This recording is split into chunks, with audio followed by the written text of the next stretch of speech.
I was scrolling Twitter this morning and I saw some tweet that actually gave me the idea to make this video. In today's video, we are going to talk a little bit about retail arbitrage.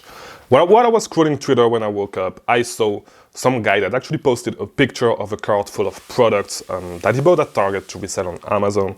And a lot of big sellers actually retweeted, not a lot, a few, I'm overstating, but a few big sellers actually retweeted this tweet and said that it was actually a bad idea to do this because it is going to cause your products to tank. I think that there's a big misconception about what causes products to tank with retail arbitrage. It's way different than with online arbitrage, because with online arbitrage, definitely, if you actually buy a product, you say, hey, I'm selling this product, I bought it from there, it's going to tank for sure, all right? It's going to tank for sure. There's just no way around it, all right? Except it's a super limited time sale, stuff like that. But if you just broadcast like this, that you've been buying this product with online arbitrage, that you bought it from there, if you broadcast it to the whole world, it's not going to work. Your products are going to tank. So in today's video, we are going to talk a little bit about what causes product. Oh, retail arbitrage is different than online arbitrage, right? Because it's different in a lot of ways. The market doesn't necessarily work in the same way, all right? So before we actually do this, you guys know I'm offering one-on-one coaching. If you need help scaling your Amazon business, it does not matter if you're a beginner, if you're more advanced, if you want to reach a specific goal, we can help you reach that goal. We can help you build a plan to reach that goal. All right, so how do you book a call? You go to the link in the description, you look at my availability, you book the time that works for you, all right? Easiest way to do it, it's not difficult, you'll figure it out, all right? Next thing, second link that you're gonna find in the description. We have a Discord server, all right? You need to network to be able to actually grow faster, all right? You can do it by yourself without any mentor and without talking to anybody. It's gonna be long, it's gonna be difficult, it's gonna be boring, all right? Life is way more fun as a reseller when you have some people to actually share stuff with, all right? And you're gonna learn a lot of stuff from those people. So link in the description, join the Discord server, and come and go with us, all right? I'm always over there, hanging out, answering questions, except when I'm sick. I've been a little bit sick the last few days. I'm feeling better. Then I got a little bit worse yesterday, and today I'm feeling better again. So, yeah,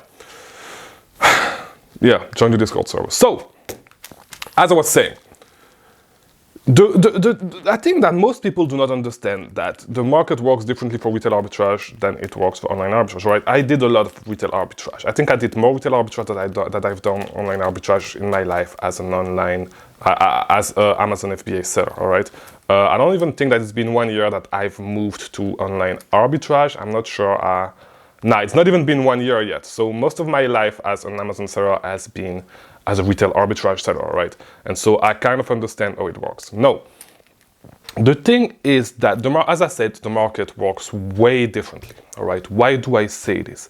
Because with online arbitrage, as I said, yes, if people see what you bought and where you bought it, your product is going to tank because there's just no friction. They can just Google the products, they're going to find it, they're going to figure out how to buy it.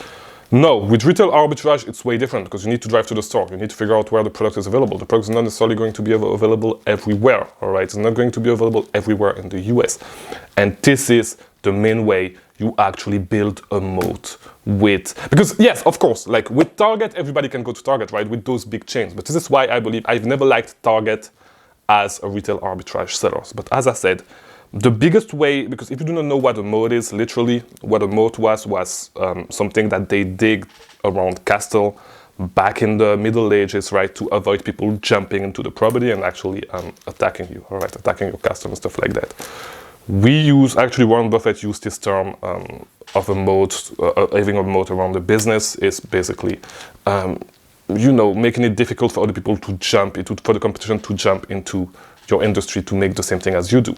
All right, with retail arbitrage, with online arbitrage, the way you do this is by manufacturing your cost. It's one of the biggest ways that you can actually build a moat around your products. With retail arbitrage, it's a little bit harder to manufacture your cost, all right? It's going to be a little bit harder because you cannot necessarily use a lot of coupons. There's not a lot of gift card that you can use, while you actually can. You can actually buy a gift card if you source at Ross. You can still buy a gift card if you source at Target, at Walmart, stuff like that. But it's not going to be as significant as, in my experience, as when you do online arbitrage. Now, the big thing with retail arbitrage that is going to cause product to tank is the overall supply of the product in the whole US, right? Because you need to understand this. And It's not numbers, it's numbers that I came with. It's not, I did not use a scientific method and all that stuff. But I assume that like most of the products that goes on sale, most of the leads that are the products that are profitable on Amazon, right? That goes on sale, that are heavily discounted, that are super profitable on Amazon. Most of the supply available is going to go to resellers, all right? Regular people are not going to buy those products because resellers are in stores scanning the products all the time, and most of the supply of those items is going to go to resellers, all right? Which is not necessarily the case when it comes to online arbitrage. But with retail arbitrage, I feel like it's mainly the case, right? Probably 85% of the supply available of any specific lead, of any specific sale that is profitable is going to go to retail arbitrage seller, all right? Except if they actually, at least for those big chain stores, all right? For opportunities that are more regional, it's not necessarily going to be the case. But like when it comes to Target, to stuff like that, most of the supply is going to go to like whether you post it or not online on Twitter and stuff like that, most of the supply is going to go to retail arbitrage sellers anyway, all right? So what is going to cause the price of a lead to tank, of a retail arbitrage lead to tank when it comes to Target, when it comes to Walmart, when it comes to all those products, all the products that are on sale on those stores. I'm not talking about MSRP leads and stuff like that, but things that go on sale that is easy to find. What is going to cause this to these products to tank is the supply that Targets put on sale. If it's a nationwide sale that is on sale all around the country, and that everybody can find it, that people going in store will find easily. All right, even if people do not use Brickstick, do not use any tool, just go in store and look at the sale and scan the sale. I'm sorry to tell you, but the product is going to tank anyway. All right, the product is going to tank anyway. You are going to have a better moat around your products by sourcing on at stores that are more regional. So I don't know if Ollie's is a nationwide store, but I see a lot of people actually having success at Ollie's. I've never sourced at Ollie's because yes, there are some Ollie's in Florida. You guys know that I stay in Florida when I'm in the US. I've never been to an Ollie's because there's no Ollie's close to where I stay in Miami. All right, there's Ollie's down further north. Same thing with Academy. There's no Academy close to Miami, and I think that Academy can be good when you actually do retail arbitrage. I'm not sure, but I've seen a lot of people actually sourcing there. The main place that I was sourcing at was Ross, all right, Ross. Ross is a great, and the way I feel about Ross is, yes, I think it's a nationwide store, but the product that you're going to have on sale in each store, it really feels like it's more like the sales and the product available at Ross are not available nationwide, right? The product that are going to be available are more regionals, like so. Because usually when I used to source at Ross and I was doing retail arbitrage, I was finding a lot of products that when I was looking at the storefronts of other sellers, most of the times it was sellers from Florida as well, or sometimes Georgia, but really rarely South Carolina. But most of the time, yeah, it was Florida and Georgia, all right, and I stay in Florida. So it really feels like the products that you will find are going to be more regional. And this is really where you want to go, because like when something is nationwide, it has more of an opportunity to tank, all right? It's way different than with online arbitrage. With online arbitrage, it does not work like that. Yes, the supply available of a lead is going to affect if a lead is going to tank or not. But online arbitrage does not necessarily work the same way. Right? With retail arbitrage, stuff is going to, in my experience, stuff is going to tank way faster, because a lot of the time you're going to have people with 1, 2, 3, 5 maybe units, instead of like with online arbitrage, you often have people with 50, 100 units.